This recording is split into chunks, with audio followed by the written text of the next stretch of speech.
जोड़े महिला सन्देहजनक मृत्यु फाँसी रे झुलंता अवस्था उद्धार पुलिस तदंत जारी। केन्दुझर जिला जोड़ा थाना अंतर्गत एनएससी गेट अंचल सोमवार जड़े 37 वर्षीय महिला फाँसी रे झुलंता अवस्था मृतदेह उद्धार होईछि। मृतक हेले शास्त्रीनगर गौतम शर्मा श्री पुष्पा शर्मा 37 वर्ष। सूचना अनुसार पुष्पा सकाळी नित्यदिन भली घर काम सारिबा परे निज झील को ककांक घर मैगी तैयारी करने पठाई। यापर प्राय सकाळ 10टा समय से घर कवाट भर बंद कर देथिले।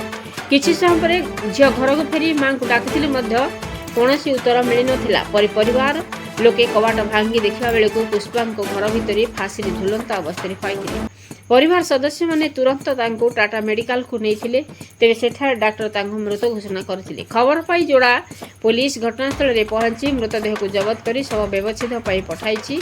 घटनार प्रकृत कारण एपर्यंत स्पष्ट हो नथिबा बेले पुलिस समस्त दिग को नहीं तदंत जारी रखिछि। एही घटना को नहीं स्थानीय अंचल में शोकर छा खेली जाइछि। उर्मिला पंडान रिपोर्ट मसीहा न्यूज।